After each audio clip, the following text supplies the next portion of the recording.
대통령이 중동 3개국 순방 이틀째 일정으로 카타르에 도착했습니다. 뉴저지 한인타운 팰리세이스 파크 한복판에서 21세 남성을 무기로 위협한 모자가 체포됐습니다. 라스베가스 보건당국이 한국산 냉동 굴을 먹은 뒤 식중독 증상을 보인 사례가 확인돼 조사에 착수했습니다. 정부와 기업이 시니어를 위한 다양한 혜택을 제공하고 있습니다. 교통안전청이 보조 배터리 및 휴대용 충전기를 위탁 수화물 반입 금지 품목으로 지정했습니다. 트란드 아라구와 갱단원들이 IC 요원을 인질로 붙잡아 협박하는 사건이 벌어졌습니다.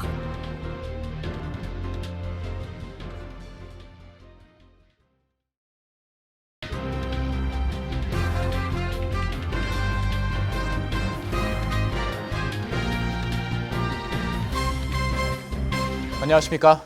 KBTV 뉴스9 이천입니다. 도널드 트럼프 대통령이 중동 3개국 순방에 오른 가운데 이틀째 일정으로 카타르에 도착했습니다. 트럼프 대통령은 전투기 8대의 호위를 받으며 환영의 전을 받았고 보잉사 항공기 160여 대 주문 계약도 체결했습니다. 자세한 소식 주윤우 기자가 전해드립니다. 중동 3개국 순방 이틀째에 나선 도널드 트럼프 대통령이 카타르에 도착해 국빈 의전과 환영을 받았습니다. 트럼프 대통령이 탑승한 에어포스원이 오늘 카타르에 도착하자 카타르 공군 전투기 8대가 에어포스원을 호위하며 환영했습니다. 이는 순방 첫날 사우디아라비아가 전투기 6대로 호위한 것보다 한층 강화된 환영 의전으로 풀이됩니다. 이번 중동 순방에서 트럼프 대통령은 카타르에 이어 아랍에미리트도 방문할 예정이지만 이스라엘 방문 계획은 포함되지 않았습니다. 이런 가운데 트럼프 대통령은 카타르 항공과 미국 보잉사의 항공기 160여 대를 주문하는 계약을 체결했다고 밝혔습니다. 트럼프 대통령은 카타르 수도 도하에서 셰이크 타임 빈 하마드 알사니 카타르 군주와 정상회담을 진행한 뒤 카타르 항공 최고 경영자와 보잉사 최고 경영사가 항공기 주문 계약 체결에 서명식을 진행하는 것을 직접 지켜봤습니다. 트럼프 대통령은 2천억 달러가 넘는 대단하고 기록적인 계약이라며 보잉사에 축하한다고 말했습니다. 이날 트럼프 대통령은 카타르 측과 경제, 방위 분야 등 여러 부문에 걸쳐 협정에 서명했으며 군용 드론 관련 매매 계획도 체결했습니다. 트럼프 대통령은 셰이크 타임 군주를 뛰어난 인물이라고 평가했으며 미국과 이란의 핵 협상 역시 잘 될 것으로 보인다고 전했습니다. KBTV 뉴스 주현우입니다. 뉴저지 한인타운인 팰리세이스 파크 한복판에서 21세 남성을 무기로 위협한 2건의 사건과 관련된 혐의로 에드워드 출신의 50세 앤젤라 제이콥스와 그의 아들 24세 제이콥스 윌리엄스 모자가 나란히 체포됐습니다. 전상 기자가 전해드립니다. 팰리세이스 파크 경찰서의 조지 백 경감은 지난 8일 오전 9시 5분쯤 앤젤라 제이콥스가 이스트 컬럼비아 애비뉴 인근 로프 애비뉴를 운전하던 중 팰리세이스 파크의 21세 히스패닉 남성과 말다툼을 벌였습니다. 말다툼은 격화됐고 제이콥스는 흰색 토요타 타코마 픽업 트럭에서 내린 후 칼을 들고 도주하는 히스패닉 남성을 쫓았습니다. 다음 날인 9일 오전 8시 20분쯤 제이콥스는 같은 흰색 토요타 픽업 트럭을 타고 로프 애비뉴와 이스트 컬럼비아 애비뉴로 돌아왔습니다. 이번에는 뉴욕 브롱스에 사는 아들 24세 제이콥 윌리엄스와 함께였습니다. 윌리엄스는 차량 조수석에서 내려 21세 피해자에게 다가갔습니다. 윌리엄스는 피해자의 복부에 권총을 겨누고 얼굴에도 권총을 겨눴습니다. 이후 그들은 도주했습니다. 안젤라 제이콥스는 불법 무기 소지, 테러 위협 혐의로 기소됐고 제이콥 윌리엄스는 불법 무기 소지와 가중폭행 혐의로 기소됐습니다. 제이콥스와 윌리엄스는 모두 버겐 카운티 교도소에 수감됐습니다. 이번 사건은 팰리세이스 파크 매튜 칼리 형사의 수사 덕분에 두 용의자가 신속하게 적발돼 체포될 수 있었습니다. KBTV 뉴스 전상입니다. 라스베이거스 보건당국이 한국산 냉동굴을 먹은 뒤 식중독 증상을 보인 사례가 확인돼 조사에 착수했습니다. 연방식품의약국 FDA 등은 현재 굴의 유통 경로와 정확한 감염 원인을 추적 중이며 굴을 먹고 증상을 겪은 사람들의 신고를 당부했습니다. 이어서 전상 기자입니다. 남부 네바다 보건지구는 한국에서 들여온 냉동 반껍질 굴과 관련된 5건의 급성 위장병 사례에 대해 조사에 착수했습니다. 클라크 카운티 주민들은 지난달 굴을 먹은 뒤 구토, 설사, 메스꺼움, 배아픔 등의 증상을 알렸습니다. 입원한 환자는 없었으며 역학 연관성도 아직 밝혀지지 않았습니다. 문제의 굴은 한국 경남 통영에 있는 업체 JBR에서 가공된 제품으로 유통기한은 27년 1월 6일까지로 제품 식별번호는 B250106입니다. 해당 굴은 가주 항구를 통해 수입된 뒤 식당에만 공급됐으며 일반 소비자용으로는 유통되지 않았습니다. 감염 증상으로는 발열, 오한, 두통, 근육통, 피로감 등이 나타날 수 있습니다. 보건당국은 날것이나 덜 익힌 굴에는 비브리오균이나 노로바이러스가 있을 수 있다고 설명했습니다. 특히 비브리오균은 면역력이 약한 사람에게 폐혈증을 유발할 수 있어 주의가 필요하다고 당부했습니다. 한국산 냉동굴은 과거에도 유사 사례가 보고된 바 있습니다. 식품안전 전문 매체 FSN에 따르면 지난 2023년 6월 미네소타를 시작으로 지난해 4월 샌디에고, 12월에는 유타 등에서 관련 환자가 발생했고 올해 3월에는 가주에서도 유사 감염 사례가 보고됐습니다. 한편 보건지구는 지난달 굴을 먹고 증상을 겪은 사람들에게 웹사이트에 식중독 신고 양식을 통해 알릴 것을 권하고 지금 증상이 있는 사람은 바로 치료를 받아야 한다고 주의사항을 함께 알렸습니다. 아직까지 섭취 금지 권고는 나오지 않았지만 조사가 진행 중인 만큼 앞으로 추가 조치가 내려질 수 있다고 매체는 전했습니다. KBTV 뉴스 전상입니다. 정부와 기업이 시니어를 위한 다양한 혜택을 제공하고 있습니다. 한편 많은 한인 시니어들이 이 같은 혜택을 놓치고 있는데요. 식당, 통신사, 약국, 항공사 등 여러 업계는 시니어 할인 제도를 운영하고 있습니다. 전상 기자가 전해드립니다. 먼저 요식업계에서는 서브웨이, 아이홉, 애플비, 던킨도넛, 치플레, 와플하우스 등이 55세에서 65세 이상 시니어에게 음식값의 10%를 할인해주고 있습니다. 맥도널드는 커피와 음료에 대해 별도 할인가를 적용하고 있습니다. 통신사도 시니어 전용 요금제를 운영 중입니다. AT&T는 65세 이상 시니어를 위한 시니어 내셔널 플랜을 판매 중입니다. 이는 월 $29 99센트의 휴대폰 이용자 간 무제한 통화, 200분 무료 통화, 야간 및 주말 시간대 500분 무료 통화 등의 서비스를 제공합니다. 티모빌은 55세 이상 시니어를 위한 여러 시니어 요금제 상품을 판매 중입니다. 제일 저렴한 상품은 월 $45로 무제한 통화와 문자 50GB 크기의 데이터를 제시합니다. 버라이즌 역시 55세 이상 시니어에게 혜택을 부여하고 있으며 월 $62의 무제한 통화, 문자 4기가 데이터 서비스를 제공합니다. 대형 약국 체인 라이데이드는 65세 이상을 위한 웰리스 65 플러스 프로그램을 운영하며 매주 수요일 최대 20% 할인과 무료 건강 상담을 제공하고 있습니다. 월그린은 무료 멤버십 프로그램인 마이 월그린스와 연계해 시니어 할인 혜택을 제공합니다. 처방약 비용 부담이 큰 시니어의 경우 AIRP에 가입하면 식품의약국 승인 처방약을 최대 61%까지 할인받을 수 있습니다. 이와 함께 델타, 아메리칸, 유나이티드 등 세계 항공사는 65세 이상 고객에게 항공권을 할인해주고 있습니다.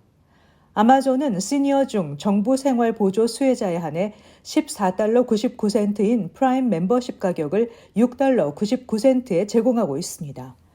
KBTV 뉴스 전상입니다. 교통안전청이 여행 시 흔히 지니고 다니는 보조 배터리 및 휴대용 충전기를 위탁 수화물 반입 금지 품목으로 지정했습니다.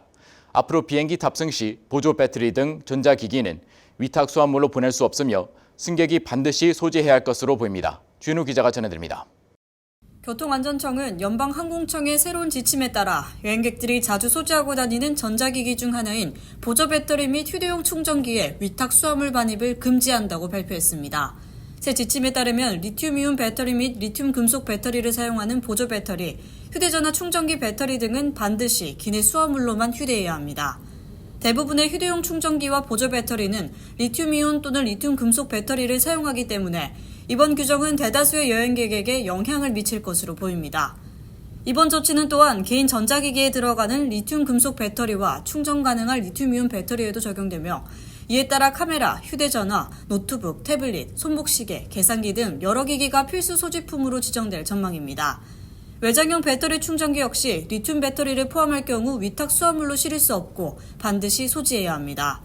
전자담배 및 베이프 역시 리튬 배터리를 사용하기 때문에 기내 수화물로만 소지할 수 있습니다. FAA는 리튬이온 배터리가 화물칸에서 과열되어 열폭주 현상을 일으킬 수 있다며 이는 화재 위험으로 이어질 수 있다고 경고했습니다. 열폭주는 배터리가 손상됐거나 가열됐을 경우 또는 물과 닿았을 경우 제조 결함 등으로 발생할 수 있습니다. KBTV 뉴스 주연우입니다. 텍사스에 위치한 이민세관 단속국 수용시설 내에 수감된 트렌드아로가 갱단원들이 베리케이드를 설치하고 아이스 요원을 인질로 붙잡아 협박하는 사건이 벌어졌습니다. 계속해서 주인호 기자입니다. 텍사스주에 위치한 이민세관 단속국 수용소에서 20여 명에 달하는 베네수엘라 출신 갱단 트렌드 아라구아 갱단원들이 바리케이트를 설치하고 인질을 붙잡고 협박하는 사건이 발생했습니다. 이 같은 사건은 며칠 전 일부 이민자들이 수용소 운동장에 SOS를 적어 표시하는 사건 이후 발생했습니다. 국토안보부에 따르면 해당 갱단원들은 지난 4월 26일 침대 프레임으로 문을 봉쇄한 뒤 감시 카메라를 가렸으며 창문을 차단하고 변기를 막아 유닛 전체를 침수시키는 방식으로 시설을 점거했습니다. 이들은 RC 요원들을 인질로 붙잡고 상해를 입히겠다고 위협했습니다. 이들의 점거 시도는 수시간에 걸쳐 지속됐으며 수용자들은 RC 요원의 지시를 무시하고 봉기를 이어갔습니다. 이들 중 일부는 도와주세요. 우리는 테러리스트가 아닙니다. 본국으로 돌려보내주세요. SOS라고 적힌 현수막을 펼쳐 보이기도 했습니다. 이번 사태에 대응해 국토안보부는 대법원의 18세기에 제정된 적국 외국인법을 근거로 추방을 재개할 수 있도록 요청했습니다. 국토안보부 트리사 맥러플린 차관보는 성명을 통해 이런 외국 테러 조직 구성원들을 RC 시설에 수용하는 것은 RC 요원, 직원, 그리고 다른 수용자들에게 심각한 위협이 된다고 지적했습니다. 이어 갱단원들은 거짓 호소를 반복하며 죄가 없다고 주장하지만 이들은 사실 강간, 고문, 살인을 재미삼아 저지르는 최악의 외국인 테러 조직 갱단원들이라는 것이 밝혀진 사실이라고 강조했습니다. 이 갱단원들은 엘살바도르 감옥으로 추방될 예정이었지만 대법원이 트럼프 행정부의 적국 외국인법 적용 시도를 일시 중단시키며 텍사스 수용소에 잡혀 있는 상태입니다. 한편 한 수용자는 수감시설 내에서 진행한 언론 인터뷰를 통해 자신은 갱단과 아무런 관련이 없으며 자발적으로 본국 소환을 신청했지만 거부당했다고 주장했습니다. 그는 자신의 휴대전화에 저장된 사진 때문에 갱단원으로 오해받았다고 주장하면서 단속국이 자신을 갱단원이라고 거짓 주장하고 있으며 본국 베네수엘라로 돌아가고 싶다고 말했습니다. KBTV 뉴스 주연우입니다. 정신질환을 앓던 양용씨를 총격 살해한 안드레스 로페스 경관 등에 대한 인사기록 공개 청구가 법원에 접수돼 결과에 이목이 집중되고 있습니다. 유가족의 변호인단은 LA 카운티 법원에 양 씨를 살해한 로페스 경관과 당시 현장 지휘를 맡았던 아라셀리 루발카바 서전트의 과거 과잉 진압 및 비위 관련 인사기록 공개를 요청했습니다. 법원의 관련 심리는 오는 7월 2일 진행될 예정입니다. 변호인단은 청구서에서 정신질환자를 다룰 때 따라야 할 절차를 지키지 않았다며 과거에도 이들의 과잉 진압과 폭력 행위가 있었다면 이는 이번 사건에도 직접적이고 실질적인 영향을 미쳤을 것이라고 주장했습니다. 실제로 로페스 경관의 경우 지난 2021년 3월 23일에도 정신질환이 있던 용의자에게 총을 발포해 검찰 수사를 받은 적이 있습니다. 팰리세이드 파크 상공회의소는 오는 29일부터 31일까지 3일 동안 타운 중심 도로인 브로드 애비뉴에서 2025 팰리세이드 파크 거리 축제를 개최한다고 발표했습니다.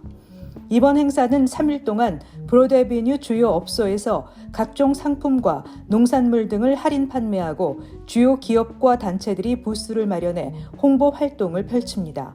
특히 행사 마지막 날인 31일 토요일에는 오후 3시부터 5시까지 팰리세이드 파크 시청 앞에서 다양한 문화예술 공연이 펼쳐질 예정입니다.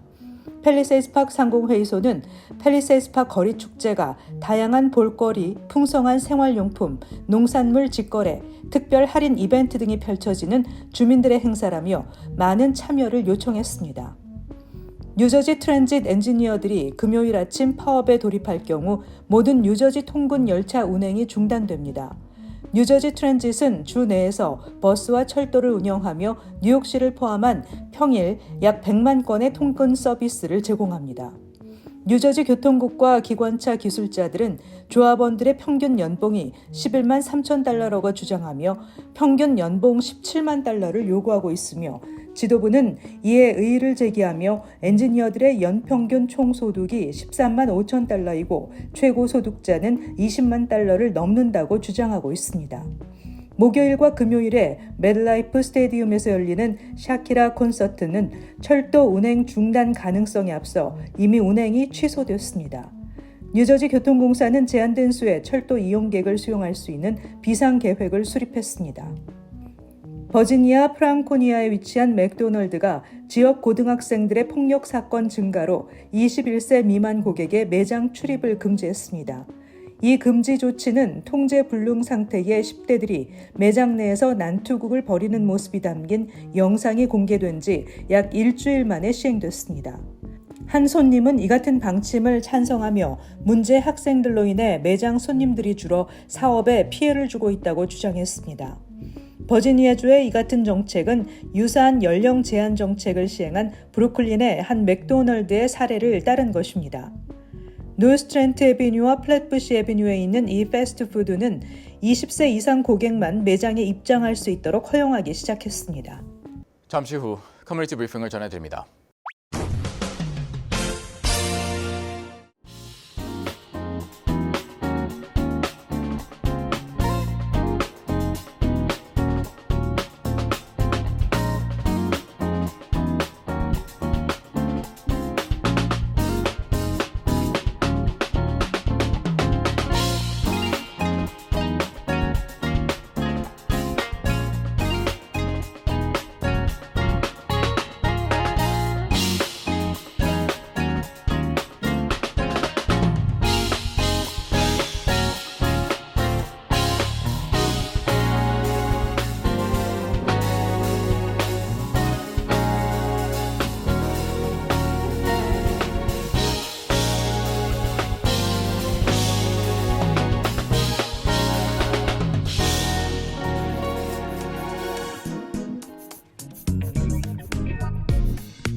이어서 환율과 증시 전해드립니다.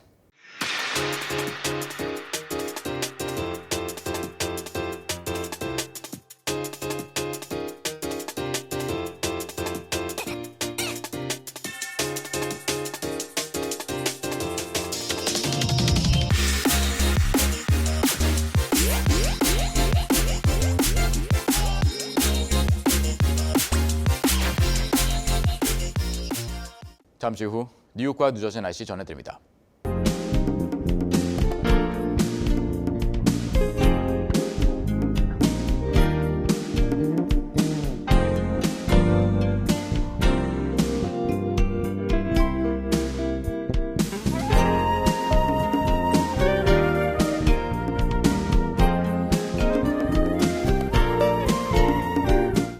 KBTV 뉴스 9 마칩니다. 오늘도 시청해주신 여러분 고맙습니다. 편안한 밤 보내시 바랍니다.